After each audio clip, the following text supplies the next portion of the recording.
Ils existent peut-être depuis très longtemps. Les aborigènes d'Australie les connaissaient. Au XVIe siècle, il en est également question en Europe, dans des récits qui en parlent comme de l'œuvre du grand faucheur. Personne ne pouvait dire d'où ils venaient. En quelque sorte, l'œuvre du diable. On ne sait toujours pas s'il s'agissait aussi à cette époque de cercles ou de figures apparentées. La légende veut qu'il soit réapparu de façon sporadique en Irlande, dans des champs de céréales. Ce n'était tout d'abord que des rumeurs chuchotées par des paysans miséreux que guettait la famine. Ils croyaient plutôt au retour du grand géant Finn McCool, dont ils pensaient reconnaître les traces de pas dans l'herbe. Cela a duré ainsi jusque dans le milieu des années 60, lorsqu'on en découvrit plusieurs dans le Queensland, en Australie.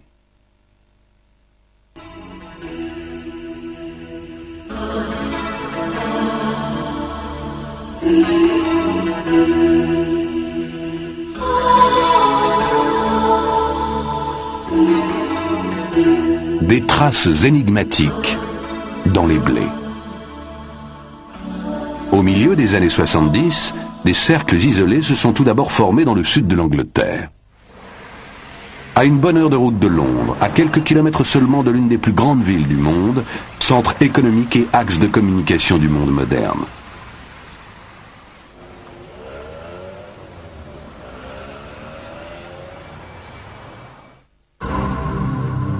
C'est là que ces formations presque indescriptibles font leur apparition dans les champs de blé. Indescriptibles dans la mesure où les hommes, dans toutes les civilisations, ont jusqu'ici été en mesure de créer des milliers et des milliers de symboles et de signes à des fins les plus diverses.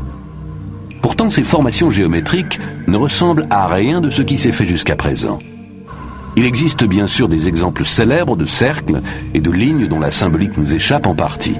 Il en existe presque partout dans le monde.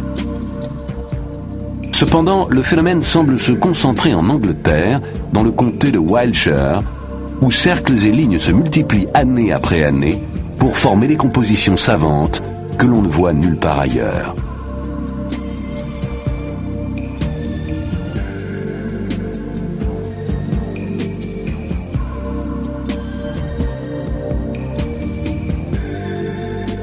Depuis, les gens affluent du monde entier vers les localités voisines des très nombreux lieux de culte des temps immémoriaux que compte ce pays, comme Glastonbury, Stonehenge ou Avebury.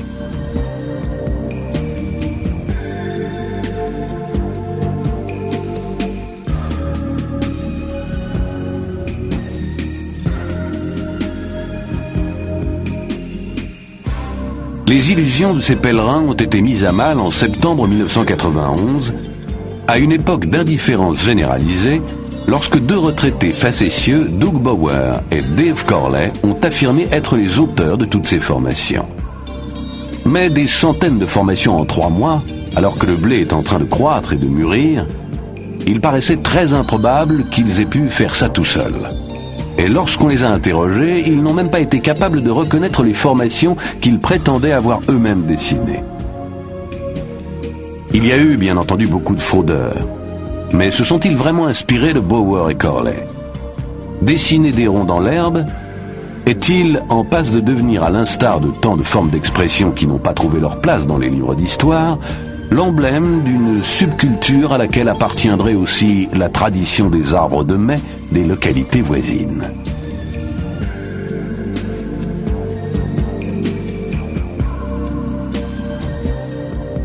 Mais comment expliquer que des signes identiques apparaissent aux 4 coins de la planète? S'agit-il d'une conspiration internationale d'étudiants en mal de distraction qui se servent d'Internet pour donner de l'ampleur à leurs mouvements secrets? Mais pourquoi se donner toute cette peine quand on pense que les journaux n'en parlent même pas, alors que le phénomène dure depuis des années? Le monde s'est mis à parler des fameux crop circles en 1990 et 91, puis bientôt plus rien dans la presse grand public. C'est comme si, dans toutes les années qui ont suivi, rien ne s'était passé. Pourtant, le phénomène se produisait toujours sans qu'aucune explication ne soit trouvée.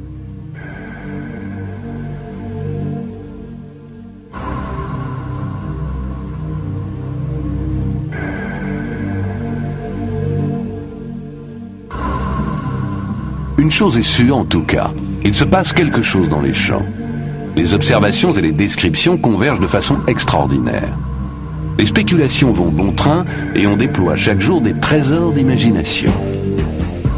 Il faut d'ailleurs reconnaître que les Anglais ont toujours excellé dans les histoires à dormir debout. Nous sommes pourtant en présence d'un phénomène réel, qu'on peut toucher. Tout un chacun peut, s'il le veut, entrer dans un cercle, sauter dedans à pieds joints.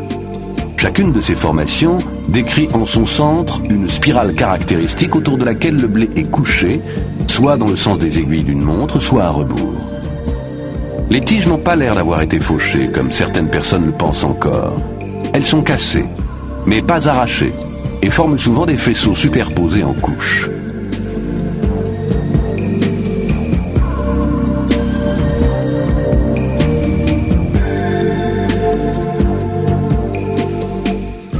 En 1991, environ 250 cercles simples sont apparus, mais aussi, comme en 1990, des formations de grande taille, atteignant 240 mètres de long et présentant des formes très étranges. En 1992, on en compte 180, dont plusieurs certainement fausses. Les critères permettant de distinguer une vraie formation d'une contrefaçon sont assez difficiles à déterminer. Pour pouvoir se prononcer, il est important, semble-t-il, que les traces soient fraîches, et que personne n'ait encore pénétré à l'intérieur. Mais cela est impossible à mettre en pratique car personne ne peut dire où apparaîtra le prochain pictogramme. Cela dit, certains chasseurs de traces ont décelé des champs électromagnétiques jusqu'à 3 jours après l'apparition. Des piles qui ont en temps normal une autonomie d'1 heure et demie se vident en 10 minutes, comme si leur énergie était aspirée.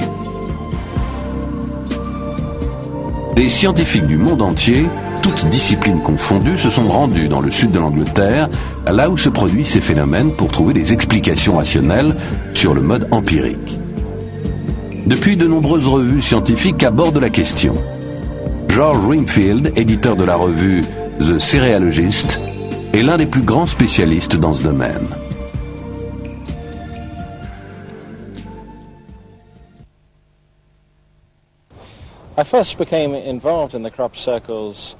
C'est en lisant un bref article évoquant la découverte de quelques cercles dans des champs de blé voisins de Westbury, dans le Warwickshire, que mon attention a été attirée par ce phénomène en août 1987.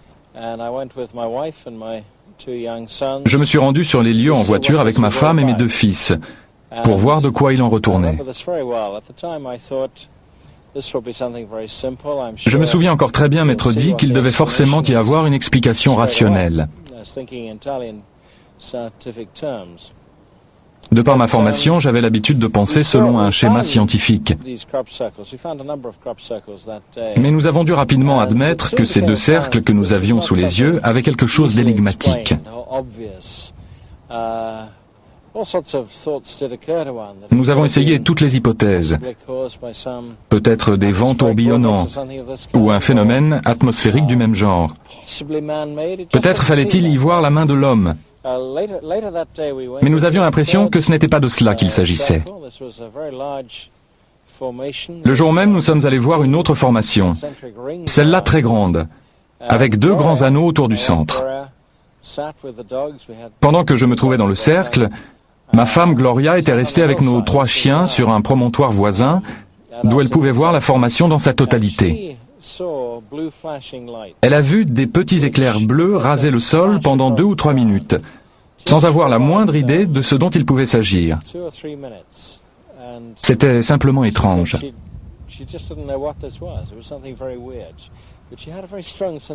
Elle m'a dit ensuite qu'elle avait eu l'impression qu'il y avait quelque chose dans le champ que l'on ne pouvait pas voir, mais dont la présence produisait ce phénomène lumineux. Nous avons eu alors le sentiment qu'il ne pouvait pas s'agir de quelque chose d'humain, ni de naturel. C'est à partir de ce moment-là que tout a commencé. Quel effet les révélations de Bower et Corley ont-elles eu sur vous? Puisque c'était dans l'intérêt des médias, cette revendication a sans aucun doute eu un grand retentissement dans l'opinion publique. Mais aucun des chercheurs qui avaient directement accès aux dossiers concernant ce phénomène depuis ses débuts a cru que ces deux individus pouvaient être les coupables. Il suffisait en effet de procéder à une analyse graphologique et d'étudier attentivement les réponses qu'ils ont faites aux questions qui leur ont été posées pour comprendre qu'ils n'ont jamais rien eu à voir dans tout cela.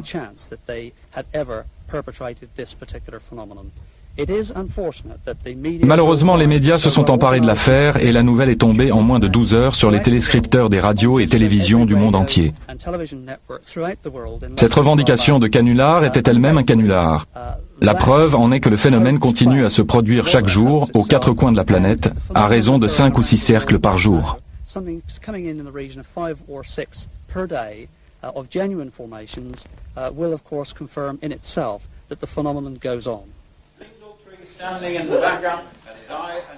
À l'instar de Doug Bauer, certains hoaxeurs, ainsi que les Anglais appellent les auteurs de canulars, ont tombé le masque. Afin de vérifier leurs allégations, comme quoi ils dessinaient, comme Bauer et Corley, des cercles la nuit à l'aide d'une corde, d'une barre ou d'un rouleau, un magazine allemand a organisé, avec la participation du célèbre biologiste Rupert Sheldrake de l'université de Cambridge, un concours consistant à dessiner la nuit des crop circles sans s'éclairer à la lampe torche ou d'une quelconque autre manière. L'existence des crop circles est incontestable. C'est un phénomène avéré. La question est de savoir quelle en est la cause. L'hypothèse selon laquelle ils sont d'origine humaine n'a pas encore pu être écartée. Il n'est d'ailleurs pas sorcier de coucher des épis de blé au sol. L'objectif du concours était de s'assurer que les différents motifs dont on prétend qu'ils ne peuvent pas être tracés par la main de l'homme sont effectivement impossibles à dessiner. Aussi avons-nous proposé aux candidats des modèles réputés non reproductibles pour voir comment ils allaient se tirer d'affaire. Les résultats obtenus ont montré que tous ces motifs sont en fait assez faciles à imiter. J'ai néanmoins été impressionné par la qualité des travaux effectués.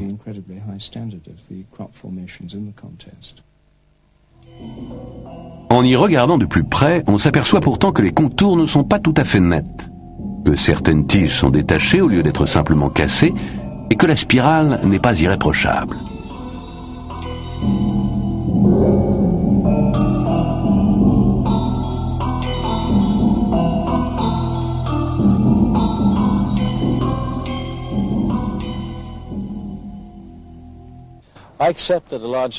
Je veux bien croire qu'une grande partie d'entre eux a été faite par des hommes, surtout ces dernières années. Depuis que l'attention de l'opinion publique a été attirée sur les crop circles, c'est-à-dire vers 1989-1990, lorsqu'il en a été beaucoup question dans les journaux et à la télévision, beaucoup de gens se sont sentis concernés. Et il était dès lors inévitable que certaines personnes se mettent à en dessiner elles-mêmes et à développer des motifs complexes, dont beaucoup sont aujourd'hui parfaitement exécutés et irréprochables d'un point de vue géométrique.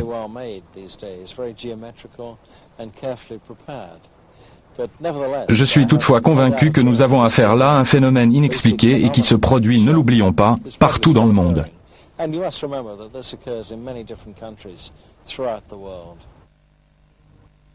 Andy Thomas est l'auteur d'un livre intitulé Fields of Mystery et l'éditeur de la revue Sussex Circular.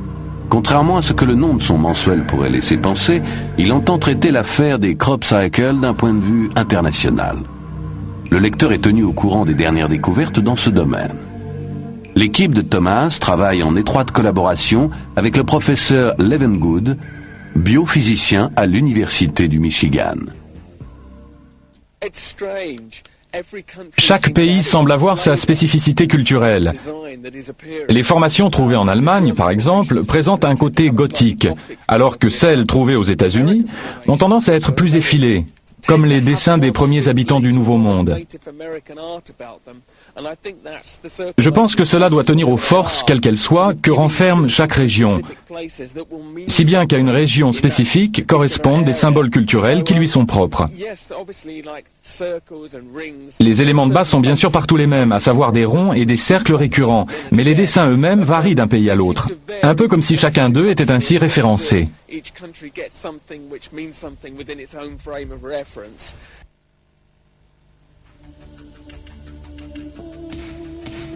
Dans les premières années qui ont suivi l'apparition des formations complexes, des projets de grande envergure ont été mis sur pied afin d'en découvrir les auteurs. Dès 1989, lors de l'opération White Crow, la première en son genre menée à l'aide de caméras à infrarouge, des bruits étranges furent enregistrés à l'intérieur des cercles et sont restés inexpliqués.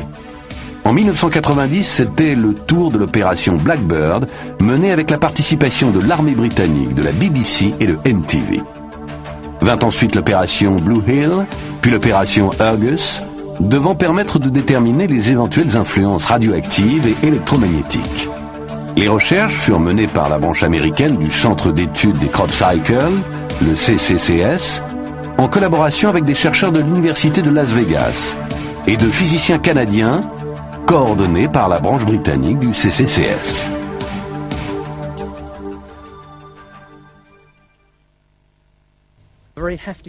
Il s'agit d'un groupe d'environ 20 chercheurs hautement qualifiés, dont des spécialistes du nucléaire, qui se sont concentrés sur 4 ou 5 isotopes anormaux trouvés dans le blé affecté et présentant des temps de demi-amplitude extrêmement brefs, chose inimaginable dans la nature. Ils ont constaté, et cela rien que sur les échantillons analysés en laboratoire, des temps de demi-amplitude allant de 13 heures à 38 jours. C'est bien là la preuve que nous ne sommes pas en présence de phénomènes naturels.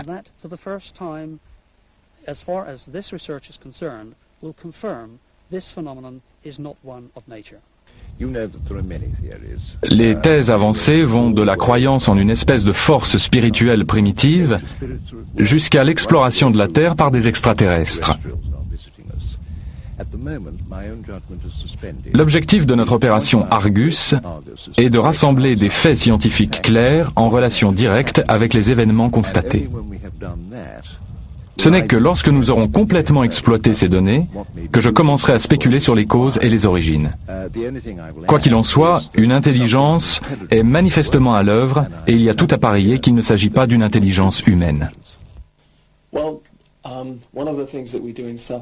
Dans le Sussex, nous travaillons en étroite collaboration avec l'équipe de recherche américaine BLT, dirigée par le professeur Levengood. Nous prélevons des échantillons de blé couchés à l'intérieur des cercles et nous les envoyons pour analyse aux États-Unis. Le professeur Levengood a découvert que des mutations biologiques avaient eu lieu, ne pouvant s'expliquer par le simple fait que le blé ait été foulé mécaniquement. Les nœuds des tiges sont très volumineux, comme s'ils avaient été gonflés de l'intérieur par une sorte de chauffage n'ayant duré qu'une fraction de seconde.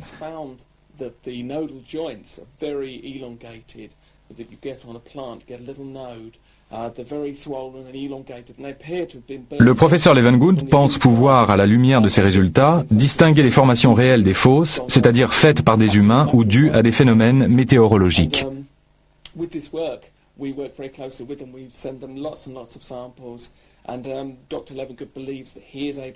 Le professeur Levengood suit de près un phénomène très important, à savoir la mutation génétique structurelle des végétaux. Il a découvert que les graines contenues dans les épis se trouvant à l'intérieur des cercles présentent un état des plus étranges, connu sous le nom de polyembryonie. Il s'agit d'une déviance génétique se caractérisant par la formation de plusieurs embryons dans un même épi. Mais comme il n'y a pas de production d'albumène, ces embryons ne peuvent pas germer. Les mêmes anomalies ont été constatées sur des échantillons que je lui ai moi-même envoyés d'Australie, de Tchadekin au Canada, ainsi que des États-Unis.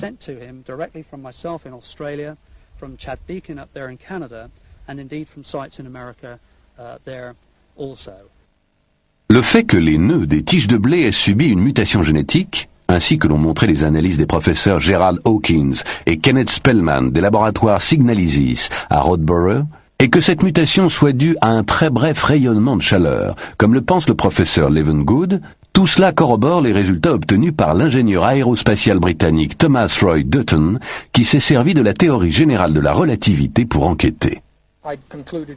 J'en suis venu à la conclusion que nous ne disposons actuellement d'aucune technologie humaine capable de produire pareil phénomène.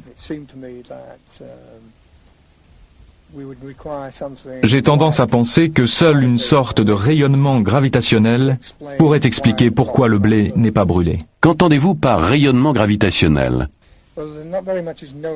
À la vérité, nous ne savons pas encore grand-chose sur le rayonnement gravitationnel. Ce qui est sûr, c'est qu'il est constitué d'une série d'ondes dans le champ spatio-temporel.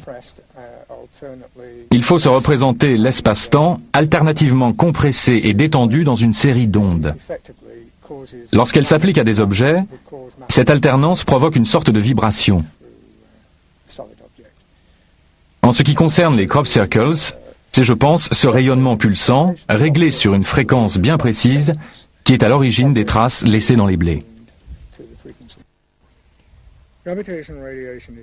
La théorie générale de la relativité prévoyait le rayonnement gravitationnel, comme par exemple déclenché par un grand événement cosmique. Mais il peut y avoir d'autres causes. Platy, professeur de physique à l'université de Rome, a publié un traité où il explique qu'il tient, tout comme moi, pour possible l'obtention d'un rayonnement gravitationnel expérimental en laboratoire à l'aide d'un synchrotron ou accélérateur de particules.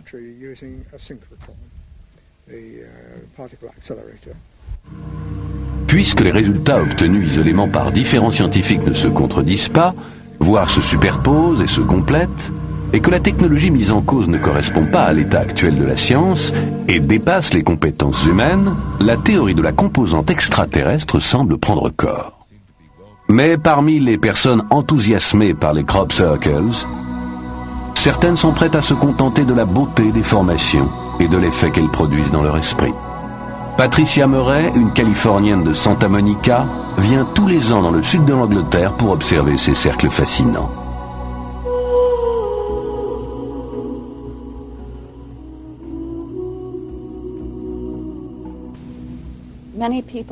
Beaucoup de gens disent des crop cycles qu'ils constituent la plus grande énigme de notre temps. Et c'est exact. Ça peut se comparer à une grande histoire d'amour. C'est comme tomber amoureux de l'inconnu. On sait prendre son propre pouvoir imaginatif, de la force qui émane de cette terre, de la nature. Quand on entre dans le crop cycle, on a l'impression de flotter dans l'espace interplanétaire. Ils viennent de quelque part, on ne sait pas d'où, ni qui ou quoi les a produits, mais ils ont l'air de venir d'ailleurs. Et pourtant, ils sont dans nos champs. Et d'une certaine façon, ils n'appartiennent pas non plus tout à fait à leur monde d'origine. On se trouve donc dans un espace sous tension, entre deux mondes.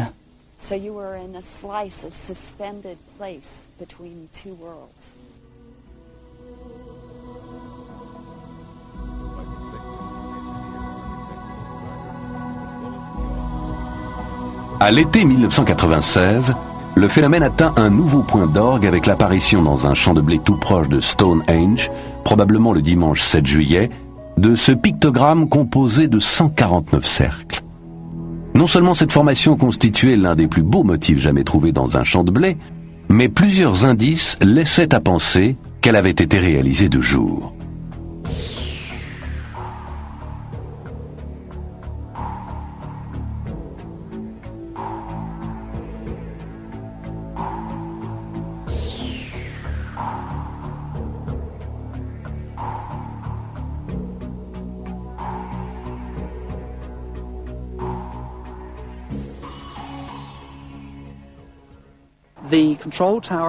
J'ai appris par le biais officiel que la tour de contrôle de Truxton avait reçu le 7 juillet en fin d'après-midi le message radio d'un pilote affirmant avoir aperçu la formation.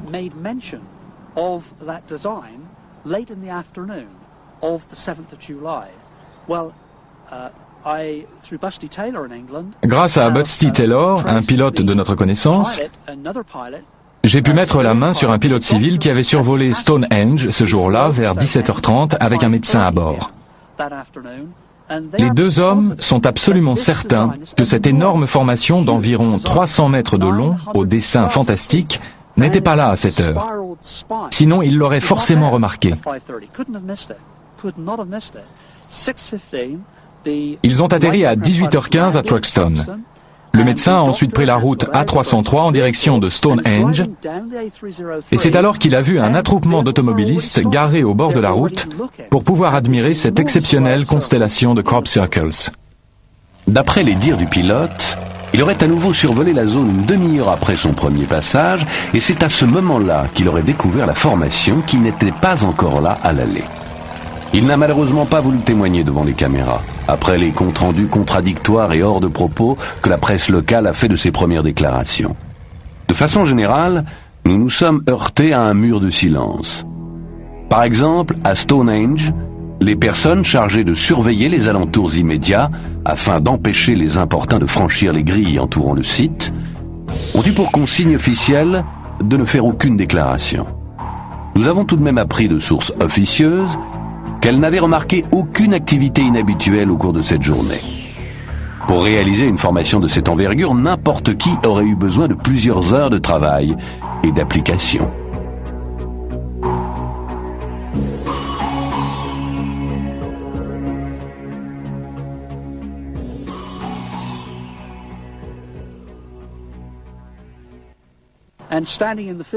Lorsque vous vous trouvez dans ce champ, vous pouvez voir toutes les voitures qui passent sur la route. Donc rien à une distance de 150 mètres n'aurait pu se mouvoir sans avoir également été vu de la route. Il y a en outre le personnel de sécurité de Stonehenge qui surveille les lieux 24 heures sur 24 et qui dispose la nuit d'appareils à infrarouge.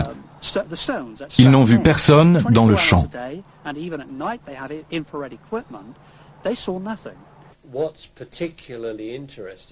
Ce que la formation de Stonehenge a de particulièrement intéressant, c'est qu'elle est l'une des plus complexes qui nous ait été donnée de voir. Le fait qu'elle soit apparue de jour constitue de plus une sorte d'escalade.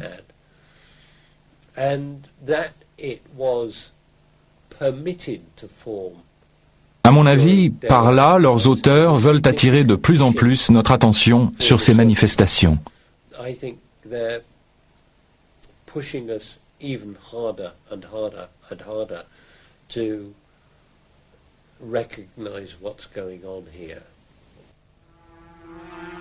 Environ 3000 ans avant Jésus-Christ, les hommes de différentes civilisations qui avaient jusqu'alors fait dans la peinture rupestre stylisée et naturaliste se mirent à graver d'étranges signes abstraits sur les parois rocheuses de leur habitat, signes ayant conservé leur caractère énigmatique jusqu'à aujourd'hui.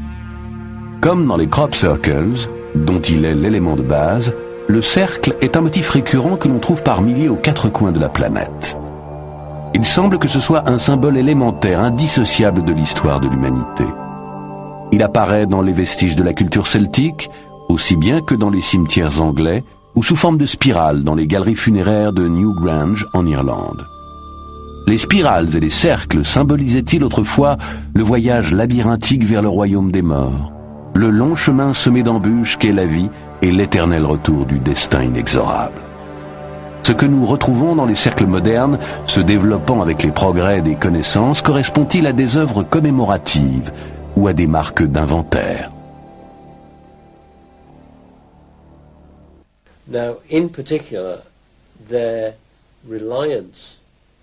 Il est très étonnant de constater dans certains cas le rapport étroit entretenu avec le nombre d'or de la peinture et de l'architecture classique, système infini de proportions constituant une autoconfirmation permanente.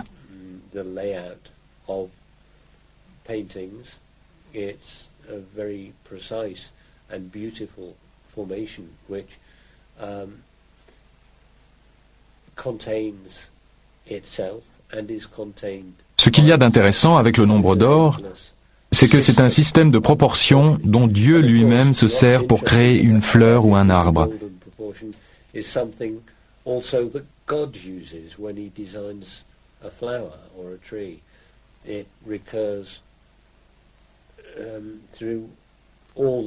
Elle se rapporte à toute créature vivante. Le nombre d'or qui se trouve dans un rapport de 1 sur 1,618 s'illustre par exemple dans le pentacle, l'étoile à 5 branches apparaissant dans tout ce qu'elle a d'unique au centre des crop circles. On la retrouve également dans la suite de nombres de Fibonacci, qui s'exprime par le nombre d'éléments que compte une formation.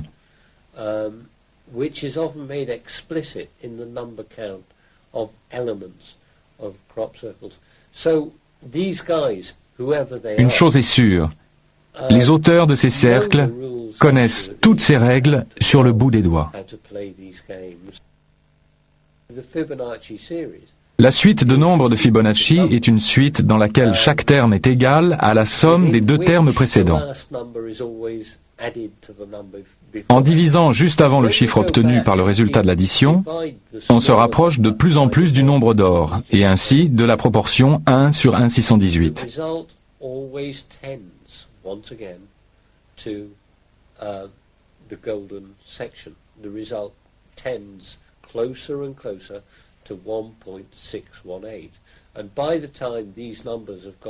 Dans la région où les nombres deviennent de plus en plus grands, c'est-à-dire lorsque l'on arrive vers les nombres 55, 89 et 144, le résultat de la division du nombre le plus grand par le nombre le plus petit correspond de plus en plus au 1,618 du nombre d'or. La méthode de Fibonacci permet donc de calculer au plus près le nombre d'or, qui a également d'autres fonctions dans les jeux de nombres auxquels se livrent les auteurs de crop circles.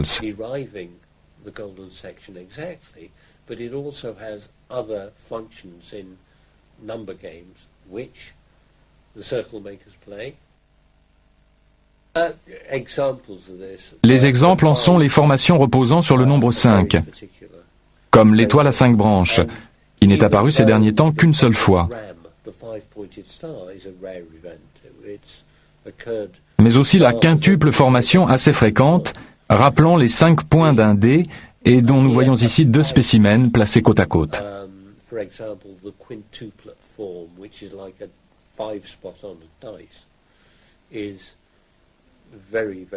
Les autres formations à avoir un rapport avec la série de Fibonacci sont l'immense spirale Dalton-Barnes de 1996, comprenant 89 cercles, ainsi que la formation de Windmill Hill de cette année, dont les 3 bras comptaient 34 cercles principaux à raison de 11, 11 et 12 cercles par bras, et non pas 11, 11 et 11, comme n'importe quel dessinateur aurait fait. De toute évidence, la formation devait atteindre le nombre magique de Fibonacci de 34.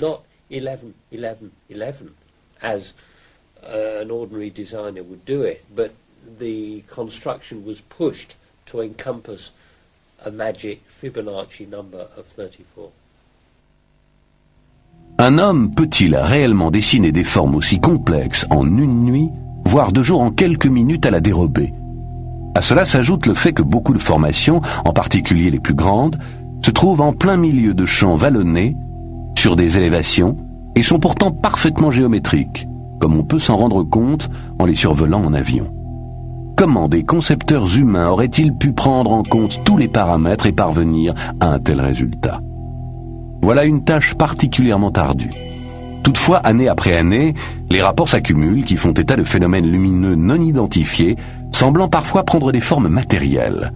Aussi, les premières années, on disait que le phénomène ne pouvait pas être d'origine terrestre. Le projet CZT, placé sous la direction du professeur américain Stephen Greer, avait pour objectif d'établir le contact avec d'éventuels extraterrestres en un lieu où abondent les objets volants non identifiés. Le groupe comptait environ 50 personnes de toutes les nationalités. Le travail consistait à se mettre en position de méditation et à se boucher les oreilles tandis que des signaux sonores et lumineux étaient émis tout autour dans le ciel nocturne du sud de l'Angleterre. Cela a permis de rassembler quelques pièces du puzzle et de tirer un coin du voile. La présence d'objets matériels et immatériels fut en effet rapportée.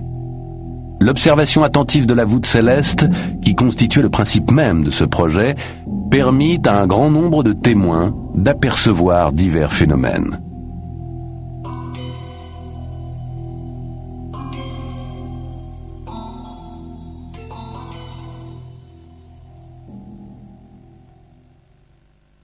Nous nous trouvions dans le Toothmead Field, avec notre groupe en train d'exécuter le point CE5 du procès-verbal, installé dans un crop circle, lorsque nous avons été surpris par une pluie torrentielle.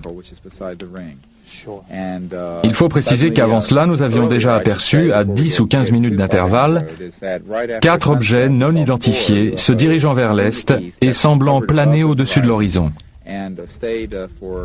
Pendant un court laps de temps, deux qui sont apparus en même temps. Tout ça se passait à une altitude d'environ 3000 mètres, mais il est difficile de se faire une idée précise.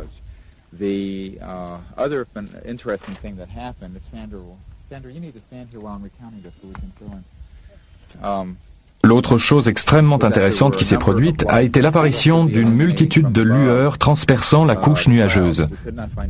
Du sol, il était impossible d'en distinguer la source.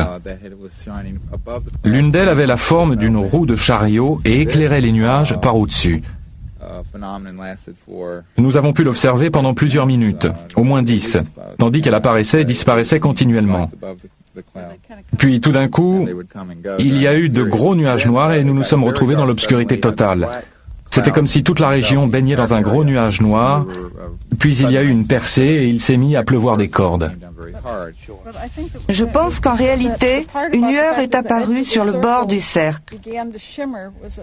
Il y avait une masse dont la forme était plus large en haut qu'en bas, qui bougeait dans cette zone lumineuse. Elle bougeait de façon aléatoire et elle ne semblait pas avoir de trajectoire prédéfinie. Oui, exactement, comme si elle évoluait dans un champ magnétique qui se situait au bord nord du cercle où nous nous tenions. Ce que c'était, personne ne le sait, mais nous l'avons tous vu. Par ailleurs, il y avait d'autres phénomènes, mais de moindre importance que dans le cercle principal.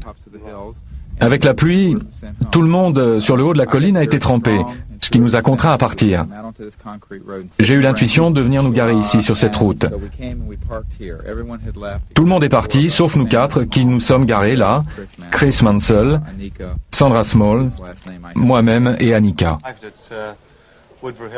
Une fois à Woodborough Hill, il s'est mis à pleuvoir et il a fallu interrompre l'observation. Steve, Sandra Small, Annick et moi avons été les seuls à rester sur la route au sud de Woodborough Hill.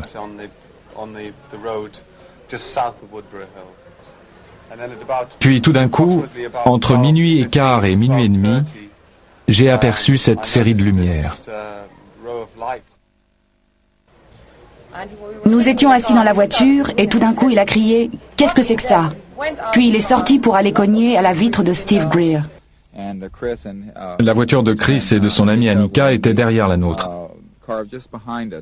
Sur le coup de minuit 20, minuit et demi, il vient cogner à ma vitre côté conducteur. Il frappait si fort que j'ai cru qu'il allait me la casser, tellement il était excité. J'ai baissé la vitre et il m'a crié « Regarde, regarde donc un peu ça !» Il y a une soucoupe en train d'atterrir. C'est donc bien Chris qui l'a vu le premier. Je suis sorti de la voiture pour aller prévenir Steve. Nous voulions voir ça de plus près, car nous étions persuadés que cette formation lumineuse ne pouvait pas être celle d'un avion, d'un hélicoptère ou d'une voiture, qu'il était tout simplement impossible de se l'expliquer.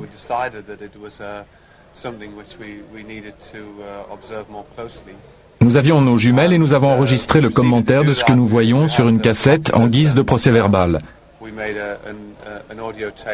Il s'agissait grosso modo d'une série de lumières allant du rouge au bleu qui tournaient autour d'une structure de gauche à droite.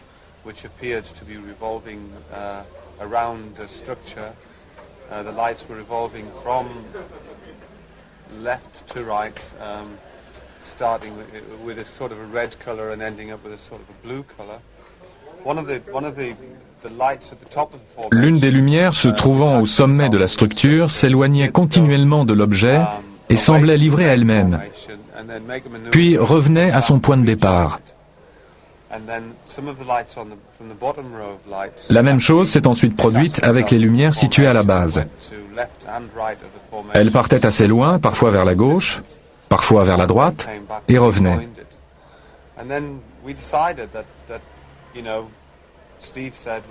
Steve a dit qu'il voulait essayer d'entrer en contact.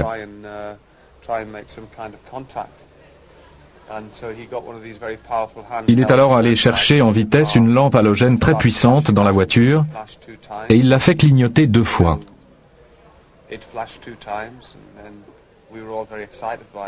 À notre grande surprise, l'objet a répondu par un double clignotement. En essayant à nouveau, on a obtenu le même résultat, et comme ça pendant plusieurs minutes. Lorsqu'un système de lumière tourne manifestement autour de quelque chose, il me paraît aller de soi qu'il fait partie d'une structure plus grande à laquelle il est connecté.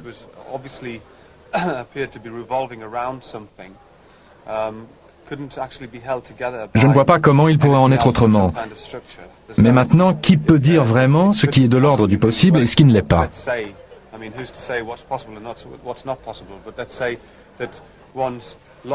Il me semble en tout cas logique que ces lumières ne se mouvaient pas par l'opération du Saint-Esprit.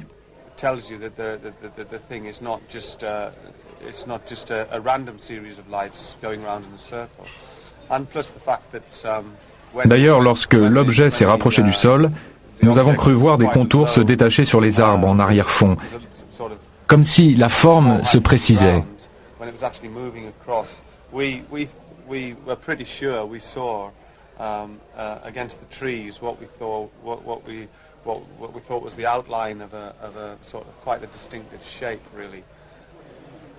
Depuis le temps, nous savons quand même faire la différence entre un hélicoptère, un satellite et une étoile filante. Et ce que nous avions là sous nos yeux était parfaitement inconnu. C'était incontestablement pour moi un objet volant non identifié.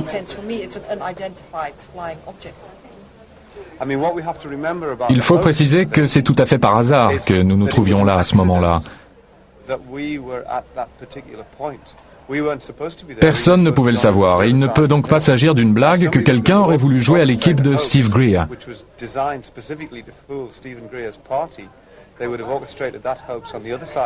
Les personnes au courant de nos activités ne pouvaient pas s'imaginer que nous nous trouvions de ce côté-ci de la montagne.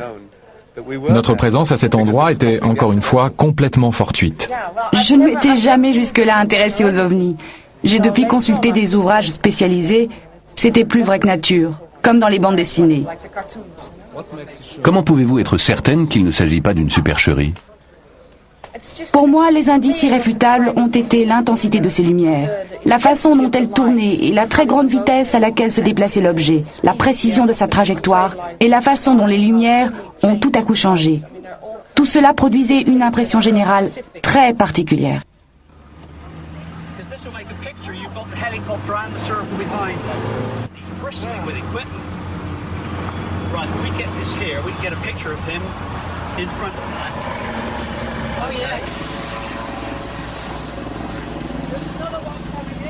Colin Andrews et ses collègues ont été témoins de l'intérêt que porte l'armée au problème des crop circles lorsqu'à l'été 1994, ils ont aperçu un hélicoptère militaire volé à Alton Barnes au-dessus d'un champ où l'on découvre chaque année plusieurs formations intéressantes.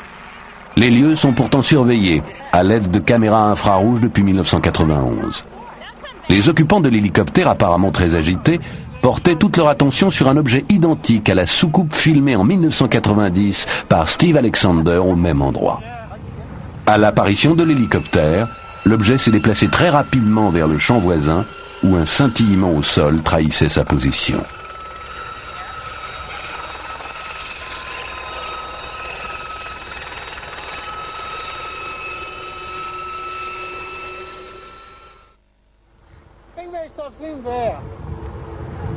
In front of him there is something, I don't know what it is.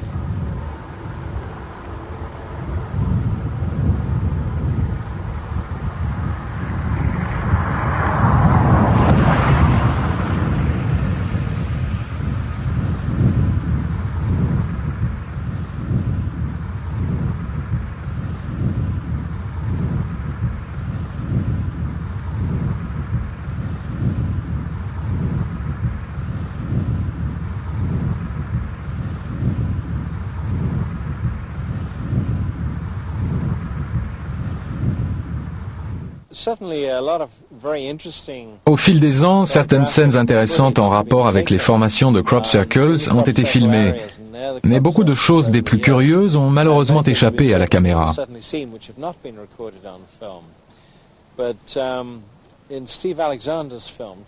La vidéo tournée en 1990 par Steve Alexander montre une petite soucoupe de seulement quelques centimètres de diamètre raser un champ, disparaître dans le blé